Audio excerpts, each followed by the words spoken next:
Hello everyone, आप सभी का एक बार फिर से स्वागत करते हैं आपके अपने चैनल पे। और आज हम क्लास 10वीं का हिंदी लेकर के आए हैं और इसमें जो है हम वर्णिका का पहला चैप्टर करवाएंगे जिसका नाम है दही वाली मगम्मा। और दही वाली मगम्मा से जैसा आपको पता है हर साल जो है इससे प्रश्न जो है एग्जाम में पूछे जाते हैं। और ये जो भी प्रश्न आज करवाने वाले हैं वो पूर्व में जो एग्जाम हो चुके हैं यानी प्रीवियस ईयर क्वेश्चन ही हम आज करवाएंगे। तो आप लोग को वीडियो देखना पूरा ना भूले। और चलिए क्वेश्चन हम करवाते हैं। यहाँ पे क्वेश्चन क्या कर रहा है, मगम्मा कहाँ की रहने वाली। तो ऑप्शन ए वलूर के पास के गांव की, सातुर के पास की गांव की, जलौन के पास की गांव की, नागौर के पास की गांव की। तो मगम्मा जो थी अवलूर के पास के गांव की रहने वाली थी। यानी आपसे पूछेगा एग्जाम में मगम्मा कहाँ की रहने वाली थी तो आप क्या बोलेगा, अवलूर के पास के गांव की रहने वाली थी। चलिए नेक्स्ट क्वेश्चन हम लोग देखते हैं। कहता है दही वाली मगम्मा शीर्षक पाठ में बहू ने सास से समझौता क्यों किया, यानी बहू और सास में समझौता क्यों हुआ, यानी मगम्मा और नजम्मा में समझौता क्यों हुआ था। तो क्योंकि उनमें प्रेम था। क्या सा प्रेम से उनमें समझौता हुआ था। क्या वो किससे हुआ था, प्रेम से समझौता हुआ था, किसी प्रकार से जोर जबरदस्ती से नहीं। तीसरा क्वेश्चन है दही वाली मगम्मा किस भाषा में अनुदित कहानी है। तो कन्नड़ भाषा में इसको लिखा गया है। दही वाली मगम्मा जो है पाठ वो किस भाषा में लिखा गया है, कन्नड़ भाषा में। इसको याद रखिएगा। नेक्स्ट क्वेश्चन है, कहता है श्रीनिवास जी का जन्म कहाँ हुआ था। जो इस कहानी के लेखक है श्रीनिवास जी, उनका जन्म जो था कोलार, कर्नाटक के कोलार में हुआ था। जानते हैं कर्नाटक के कोलार में जो गोल्ड फील्ड भी है। तो एग्जाम में पूछ सकता है कर्नाटक में गोल्ड फील्ड कहाँ है, यानी जहाँ से सोना का खनन होता है। तो कोलार क्षेत्र में ही होता है। कहाँ होता है, कोलार क्षेत्र में। चलिए नेक्स्ट क्वेश्चन देखते हैं। कहता है लड़का अगर कुछ उद्यम करता है तो उसे मना करने का हक मुझे नहीं, यह किसने कहा है। तो नजम्मा ने कहा था। नजम्मा कौन था, कौन थी, तो मगम्मा की बहू थी। कौन थी, मगम्मा की बहू। नजम्मा का बेटा जो था, ठीक है, वो मतलब बहुत शरारती बच्चा था। चलिए अगला क्वेश्चन देखते हैं। मगम्मा की बहू का क्या नाम था, नजम्मा। मगम्मा की बहू का क्या नाम था, नजम्मा। इसको याद रखिए। चलिए 7 नंबर क्वेश्चन है। कहता है घर वाले के रहते एक अच्छी साड़ी नसीब नहीं हुई, ऐसा किसने कहा, मगम्मा ने कहा। यानी घर में जो है उसकी बहू जो थी उसको कपड़ा वगैरह नहीं दिया करती थी। 8 नंबर क्वेश्चन देखते हैं। कहता है दही वाली मगम्मा शीर्षक कहानी में रास्ते में क्या है। कहानी में रास्ते में क्या है, अमराई का कुआं। क्या है, रास्ते में जो है अमराई का कुआं है। और आपसे ये भी पूछ सकता है अमराई का कुआं कहाँ है। तो दही वाली मगम्मा इस कहानी में रास्ते में है। ठीक है। अगला क्वेश्चन है मगम्मा को किसके साथ विवाद था। तो नजम्मा यानी अपनी बहू के साथ क्या था, लड़ाई झगड़ा विवाद हुआ करता था। और लास्ट में क्या होता है, इसमें सुलह भी हो जाती है। चलिए 10 नंबर क्वेश्चन है। मगम्मा क्या बेचती थी। मगम्मा दही बेचती थी। गांव गांव घूम करके जो है मगम्मा जो है दही बेचा करती थी। अब मगम्मा की बहू का क्या नाम था, नजम्मा। याद रखिएगा। और इसमें विवाद भी था। अगला क्वेश्चन है दही वाली मगम्मा शीर्षक कहानी किस कहानी से सवार ली गई है। तो यहाँ पे देखा जाए तो इसको कहाँ से लिया गया है। तो हम यहाँ पे इसका ऑप्शन है, इसको कन्नड़ कहानी से लिया है। कहाँ से लिया गया है, कन्नड़ की कहानी से इसको लिया गया है। अगला क्वेश्चन है, कहता है क्या अवलूर के पास किसी गांव की रहने वाली निम्न में से कौन है। तो मगम्मा है। अवलूर के पास की गांव की रहने वाली कौन है, मगम्मा। मगम्मा और अवलूर कहाँ है, तो कर्नाटक में। अवलूर कहाँ है, कर्नाटक में। इसको याद रखिए। चलिए 13 नंबर प्रश्न देखते हैं। मगम्मा किस भाषा की कहानी है। तो कन्नड़ भाषा की। मगम्मा किस भाषा की कहानी है, कन्नड़ भाषा की। उसके बाद है मगम्मा मिठाई किसके लिए ले जा रही थी। तो पोता के लिए ले जा रही थी। और नजम्मा का बेटा था, ठीक है, तो उसके लिए मगम्मा जो है मिठाई ले जा रही थी। चलिए अगला क्वेश्चन देखते हैं। कहता है माँ जी के पास आंगन में बैठ कर मगम्मा क्या खाती थी। माँ जी के पास बैठ करके मगम्मा जो थी सुपारी खाती थी। यानी जिनके यहाँ दही बेचा करती तो वहां पे वो पान सुपारी खाया करते थे। चलिए अगला क्वेश्चन है। अरे कहावत है दावा करने से तो मसान ही भला है, यह कथन है किसका, माँ जी का। माँ जी ये कथन बोला करती है। ठीक है। अगला क्वेश्चन है, क्या है, दही वाली मगम्मा शीर्षक पाठ के अनुवादक कौन है? तो बी आर नारायण है, यानी इसको कन्नड़ से हिंदी भाषा में किसने ट्रांसफर किया? बी आर नारायण जी के द्वारा किया गया। अगला क्वेश्चन है, मगम्मा से कर्ज कौन मांग रहा था? रंगप्पा मांग रहा था। कौन मांग रहा था? रंगप्पा, और जो है कर्ज मांग रहा था, उधारी मांग रहा था।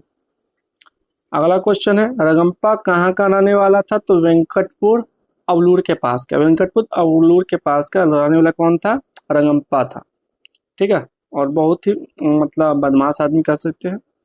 रंगप्पा मगम्मा के गांव का क्या था? तो जुआरी और शौकीन व्यक्ति, मतलब वो जुआरी था, अय्याश व्यक्ति मान सकते हैं इसको, जो दारू वगैरह पिया करता था। अगला क्वेश्चन है, मंगम्मा की बहू, मतलब मंगम्मा का अपनी बहू के साथ किस चीज को लेकर विवाद था? यानी झगड़ा किस चीज को लेकर के नजम्मा से हो रहा था? अधिकार और पोते की पिटाई को लेकर। यानी मंगम्मा जो अपनी पोते से बहुत स्नेह रखती थी, प्रेम रखती थी, और उसकी बहू जो एक दिन अपने बेटे को मार देती है, और इसी को लेकर के दोनों में झगड़ा हो जाता है। उसका देखते हैं 22वां क्वेश्चन कहता है, दही वाली मगम्मा कहानी के लेखक श्रीनिवास का पूरा नाम क्या है? तो मास्टी वेंकटेश अयंगार। मास्टी वेंकटेश अयंगार जो था इनका पूरा नाम था। चलिए 23वां क्वेश्चन देखते हैं, श्रीनिवास जी का जन्म कहाँ हुआ था, यानी कब हुआ था? तो 6 जून 1891 को। श्रीनिवास जी का जन्म कब हुआ था? 6 जून 1891 ईस्वी को। इसको जरूर याद रखिएगा। 24वां क्वेश्चन है, मगम्मा अपना पैसा कहाँ रखना चाहती थी? तो लेखक की पत्नी यानी माँ जी के पास। यानी माँ जी को मगम्मा जो है अपने पैसा जो है देना चाहती थी, यानी जो दही बेचकर पैसा कमा रही थी उसको बात करें। अगला क्वेश्चन है, नजम्मा ने मगम्मा को मनाने के लिए किसे भेजा था? तो अपने बेटे मगम्मा के पोते को। नजम्मा जो है मगम्मा को यानी अपनी सास को मनाने के लिए अपने उसके पोते को भेजा था। ठीक है। अगला क्वेश्चन है, क्या कहता है, मगम्मा वर्षों से किस विधि से दही बेचा करती थी? तो बारी बारी से, यानी बारी प्रथा से। ठीक है। अगला क्वेश्चन है, बारी प्रथा क्या है? तो महीने के बाद पैसे या अनाज लेना, यानी जैसे कि पूरे 30 दिन तक वह दही बेचा करती थी, और महीने के लास्ट में 30वां दिन या उसके बाद वो क्या करती थी, पूरे 30 दिन का एक साथ पैसा लेती थी, या उसके बदले में अनाज वगैरह ले लिया करती। इसे बोलते हैं बारी प्रथा, जिसको उधारी बही खाता भी बोलते हैं। मगम्मा किस चीज के ब्लाउज पहनना चाहती थी? तो मखमल के ब्लाउज पहनना चाहती थी। 29वां क्वेश्चन है, मगम्मा के मखमल के ब्लाउज की कीमत कितनी थी? 7 से 8 रुपये, यानी 7 से 8 रुपये। वो इतनी महंगे थे क्योंकि उस समय पैसा का मूल्य बहुत ज्यादा हुआ करता था। अगला क्वेश्चन है, बहू की तुलना कहानी में किससे की गई? मगरमच्छ से। नजम्मा को किससे तुलना किया गया है? तो मगरमच्छ से इसकी तुलना किया गया है। चलिए 31वां क्वेश्चन है, सास और बहू के बीच में स्वतंत्रता की होड़ लगी है, यह किस पाठ की पंक्ति है? तो दही वाली मगम्मा की। यानी दोनों खुद को स्वतंत्र आजाद मानते हैं। ठीक है। अगला क्वेश्चन है 32 नंबर, रंगप्पा मगम्मा से कहाँ मिलता था? अमराई के कुएं के पास। अमराई के कुएं के पास रंगप्पा जो है मगम्मा से मिलता था।